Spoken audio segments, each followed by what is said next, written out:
Great, great story from the Washington Free Beacon.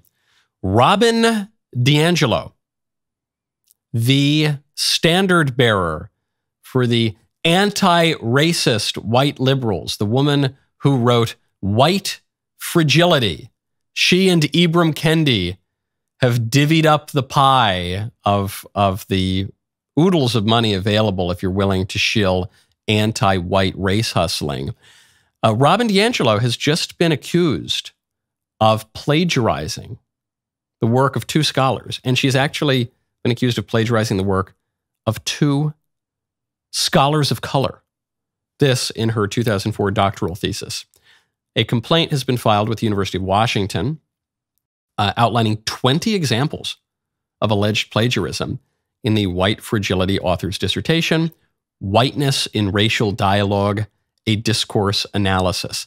Now, the scholars that she allegedly ripped off are both Asian, so they don't quite have as many special POC points as, say, a black author would or an Hispanic author would, but they are still, by the logic of Robin DiAngelo, authors of color.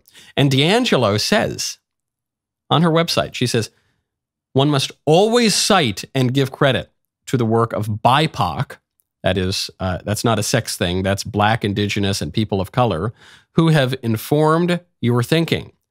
When you use a phrase or idea you get from a BIPOC person, credit them. And now the irony, the height of hypocrisy. This woman, Robin DiAngelo, steals from the BIPOC and she doesn't credit them. What hypocrisy. Who could have seen this coming except for everyone? Of course, the whole Robin DiAngelo phenomenon is plagiarism. Forget about the particular words in her dissertation or anywhere else. The whole phenomenon of bougie white ladies making a career out of selling white guilt to other bougie white ladies, that is plagiarism. They are plagiarizing the Black Power and other racial grievance activists of the 1970s. They took a look and they saw that Mau-Mauing the flat catchers was a pretty booming business, and they wanted to get a piece of the pie. That's what happened. The whole racial grievance industry is a scam in itself. But specifically, the thing that Robin DiAngelo is selling is a kind of plagiarism. She goes over, she sees that the Black Panthers did a pretty good job shaking down people, individuals, corporations, and governments. And she walked up there and she said, yeah, that's right. Down with the man. Jive turkey, let's go. I'm with you guys. Black Power, yeah. Can I get some of that sweet money, please? And she's done pretty well. She's made millions of dollars doing it. It's a scam. Ideologically and philosophically, it's a scam. And it's a big financial scam. And so no wonder the scammer apparently scams people. No wonder. Turns out this thief is a thief. Right now, go to expressvpn.com/Michael Knowles Show. A few decades ago, private citizens used to be private. What changed? The internet. Think about everything you browsed, searched for, watched, or tweeted. Now imagine all of those data being crawled through, collected, and aggregated by third parties into a permanent public record, your record. Having your private life exposed for others to see was once something only celebrities worried about. In an era where everyone is online, everyone's a celebrity, everyone's a public figure. To keep my data private when I go online, I turn to ExpressVPN. Did you know there are hundreds of data brokers out there whose sole business is to buy and sell your data? The worst part is, they don't have to tell you who they're selling to. They don't need to get your consent. One of these data points is your IP address. Data harvesters use your IP to uniquely identify you and your location, but with ExpressVPN, my connection gets rerouted through an encrypted server and my IP address is masked. Every time I turn ExpressVPN on, I'm given a random IP address shared by other ExpressVPN customers. That makes it more difficult for third parties to identify me and harvest my data. Best part is how easy ExpressVPN is to use. No matter what device you're on, phone, laptop, or smart TV, all you have to do is tap one button to get protected. If you, like me, believe your data are your business, secure yourself with the #1 rated VPN on the market. That is expressvpn.com/Michael Knowles Show. Get 3 months free and a 1-year package. expressvpn.com/MICHAEL, Canada WLASSHOW. expressvpn.com/Michael Knowles Show to learn more. Now, speaking of plagiarism, there is an even more egregious example of plagiarism involving white people and people of color. In this case, though, this would be a woman of color stealing from a white man, or some would argue an orange man. This would be Kamala Harris stealing Trump's signature policy in her new campaign ad. Kamala Harris has spent decades fighting violent crime. As a border state prosecutor, she took on drug cartels and jailed gang members for smuggling weapons and drugs across the border. As vice president, she backed the toughest border control bill in decades. And as president, she will hire thousands more border agents and crack down on fentanyl and human trafficking. Fixing the border is tough. So is Kamala Harris. I'm Kamala Harris, and I approve this message. So you heard all of those promises. If you were just listening, what you didn't see is a picture of Trump's border wall, the border wall that Biden and Harris on day one set out to tear down. Kamala Harris is now campaigning on Trump's border wall, and she's campaigning on getting tough on the border, and she's campaigning on cracking down on the drugs pouring over the border, and she's campaigning on all the things she could be doing right now. She could be doing all these things right now. I know she's not the president. She's only the vice president.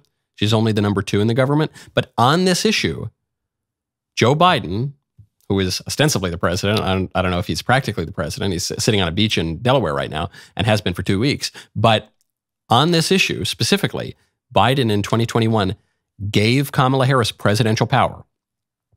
He said, when she speaks with me, when she speaks on the border crisis, she speaks for me. So, of course, the first question that any Republican, any interviewer should ask, though the interviewers won't ask this because they're on Harris's side, maybe the first question that Donald Trump should ask in that one debate Kamala's agreed to is, if you want to do all these things, why aren't you doing them right now? Why haven't you done them yet? What have you been doing for 3 years?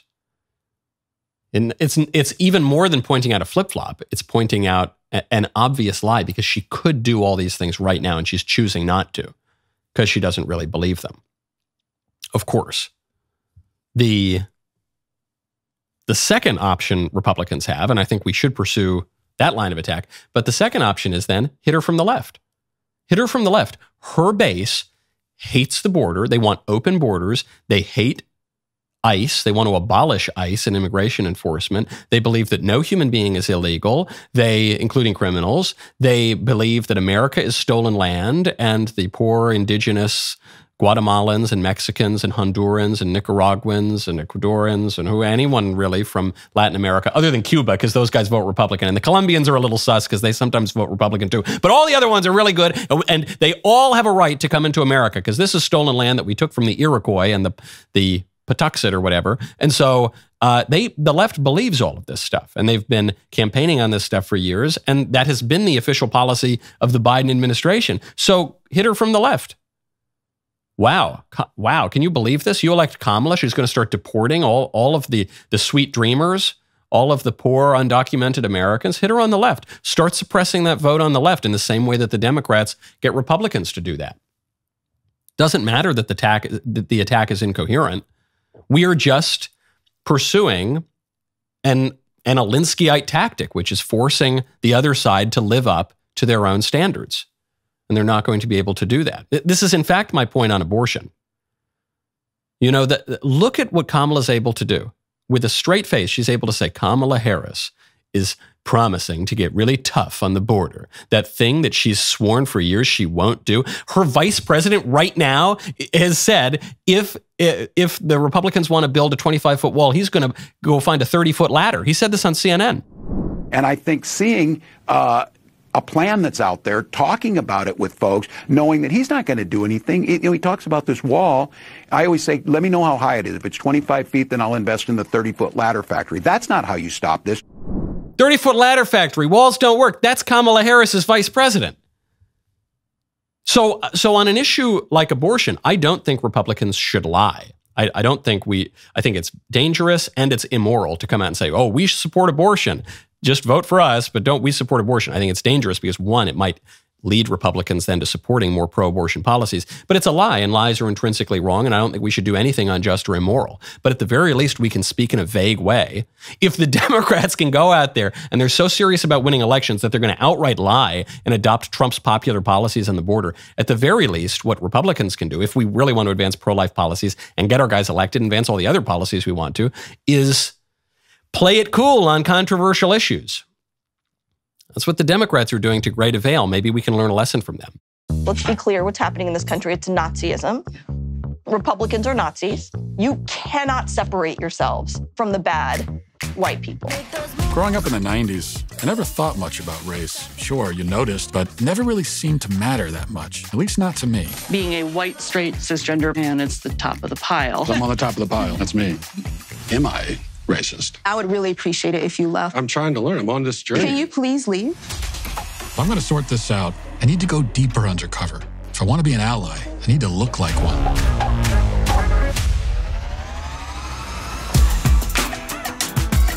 What is racism? Martin Luther King said not to judge people by the... Martin Luther King said a lot of stuff. Is America inherently racist? What the hell is that? The word inherent is challenging there. America is racist to its bones. All of the... So inherently. Yeah. The entire system has to burn. And I'm not going to even use save this country. This country is not worth saving. This country is a piece of shit. Oh, sorry. Sorry. They gonna say I'm racist. Joining us now is Matt, certified DEI expert. Here's my certification. Where are you guys in your anti-racist journeys?